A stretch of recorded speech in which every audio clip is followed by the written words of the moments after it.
everyone, it's Stephanie here and welcome back to another video. In today's video we are going to be looking at the newest card kit called Say It in a Starburst. This is a really fun card kit that has a stamp set, a dynamics, as well as a stencil. And I'm going to be showing you two ways to use all of these products on your card designs.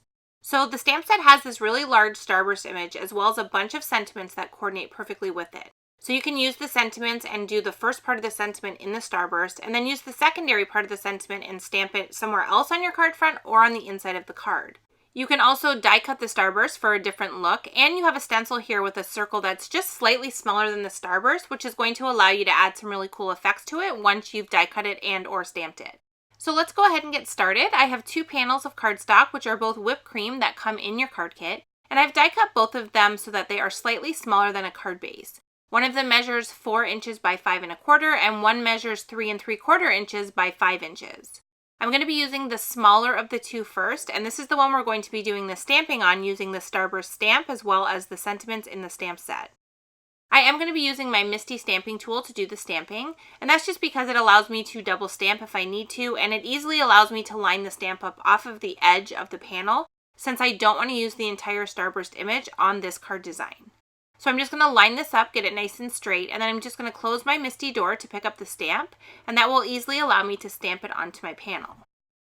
I'm going to be using Versamark ink to do the stamping since I want to emboss this image. So I'm going to add the ink to my stamp. I'm going to close the door and stamp this onto the panel. And you're not going to see anything at first since this is a clear ink, but it's definitely adding ink to the panel, and you'll see when we add the embossing powder that it sticks exactly where I've stamped it. I am going to stamp it twice just to make sure I have a nice even coverage, and then once I have that done, I'll remove the panel and add my embossing powder. For this one here, I'm going to use gold tinsel embossing powder, which is a really sparkly gold embossing powder. The kit also comes with gold sparkle cardstock, and I knew I wanted to use that on this design, so I really wanted to give this a really cohesive look and have a lot of gold and sparkle in a bunch of different areas. So I did take that to my heat tool and I heat set it to really set that embossing powder, and we're left with a gold design that has a really cool sparkle effect to it. Since I did the stamping kind of off of the panel, I'm left with a little bit less space and I don't have as much room to stamp a large sentiment, so I decided to make this one a thank you card and use the thanks word. I want to put the entire word on the panel still, and this gave me a little bit more room. So I just put everything back into my Misty and lined up that sentiment, and you can see when I stamp it here, it is sized to perfectly fit in that opening in the center of the Starburst.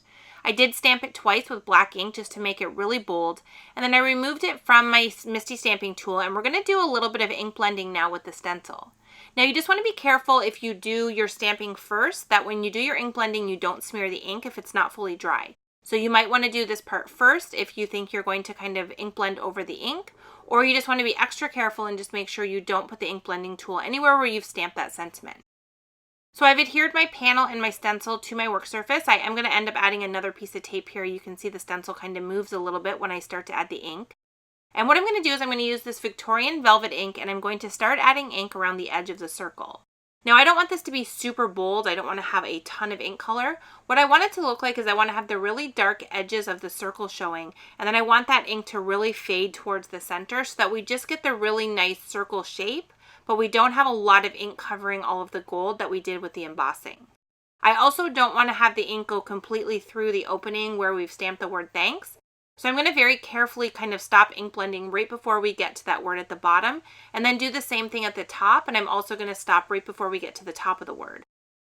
Doing it this way just really helps to keep the emphasis on the sentiment since we're not adding any ink into that area, but it really keeps that defined circle in the center area of the Starburst, and I really love the look once it was finished. So I'm just continuing here adding the ink. I'm making sure the edges are really nice and dark and I have an even amount of color all the way around, and then I have a little bit of that ink blending going towards the center. And then once I'm done, I'm going to remove the stencil, and you can see that we're left with this Starburst design that extends past the circle, but then we have kind of this halo look with the circle since we did a really dark edge and let it really lighten up towards the center. I also love, like I mentioned, that we didn't put any of the ink where the sentiment is, so it kind of stands on its own in the center of the Starburst. So I typically go for really bright, colorful cards. I'm sure if you've watched my videos, you're familiar with my love of rainbows. But for these cards here, I wanted to use just the colors that come in the kit and kind of go a little bit out of my comfort zone and stay kind of with a single color palette on each of the card designs. So I have a panel of gold sparkle cardstock that I trimmed down just slightly larger than our main stamped panel. And I also have a piece of Peach Bellini cardstock that I've turned into the card base, which is an A2 size card. And I've stamped the secondary sentiment in the center using my MISTI so I could double stamp. And now I'm going to put everything together. And I did want to mention quickly that you can see I'm adding my panel to a full piece of the gold sparkle cardstock, but we're not actually going to see a lot of that gold sparkle when the card is complete. So to save on some of that paper, you can take a rectangle die cut and die cut the center area of that panel out before you add the main panel on top. And that's just going to allow you to use more of that cardstock on another project and not have it just wasted in behind this panel. I didn't do it on this card, but it is something that I do when I want to save on the cardstock that I'm using. So now that I have everything adhered together, you can see I have the peach card base, I have that really cool gold sparkle kind of peeking out from the edge. I have the main panel with the gold sparkle starburst that we've embossed on the front, and then we have the really bold sentiment that we've stamped with the black ink. And since the card is one layer and pretty simple, I also added some clear sequins to some of the area around the starburst and finished them off with some gold stickles in the center just to add a little bit more gold sparkle and shine. And that is our first card completed with the stamps in the card kit. Okay, so now we're going to create another card design, and this time we're going to use the die of the starburst rather than the stamp. So the first thing I want to quickly show you that helped me is the Starburst die is a solid die, so it's hard to see where that opening is in the center to line it up straight on your design. So what I did is I used the center piece of the Starburst at the top and bottom, and I used a Sharpie marker and put a little line on the back of my die. And this is just showing me exactly where those lines are up and down, so I know that this is going to be straight when I run it through my die cutting machine. And then once I have it die cut, you can see that what we end up with is all of the pieces of the Starburst die cut through your cardstock, but the outside edge doesn't. So it gives you this really cool detail in the center, but doesn't actually die cut the die out of the panel. Now I want to do the same technique where I'm going to add the ink with the circle, but this time I want to add the ink all the way around the entire circle. So I'm going to do my ink blending before I do my stamping of my sentiment. I'm using Stormy Sky Distressing for this one, and I'm doing the same thing as I did on the first card. I have a scratch paper beside me where I'm kind of getting that extra ink off of my ink blending tool, and then I'm going in very lightly at first with the blending tool and adding the ink to the center area. And just as I did in the first card, I'm keeping the darkest area of the ink on the outside edge of the circle and letting it lighten as I make my way towards the center. I love the look of doing this effect over top of the Starburst. I think it makes it look like it's kind of glowing. I just think it's a really cool design. For the sentiment on this, I was originally going to stamp it on the main panel, but I decided to use the Starburst sentiment strips, which is this month's free with 60 with the card kit.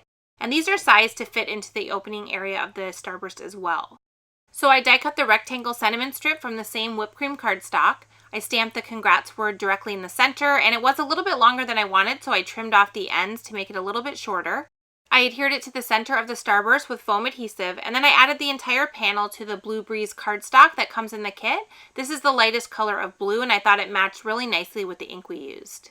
I also added some clear sequins to this one as well, but rather than gold, I used silver stickles in the center, and I stamped the You Rock sentiment in the center to complete my greeting.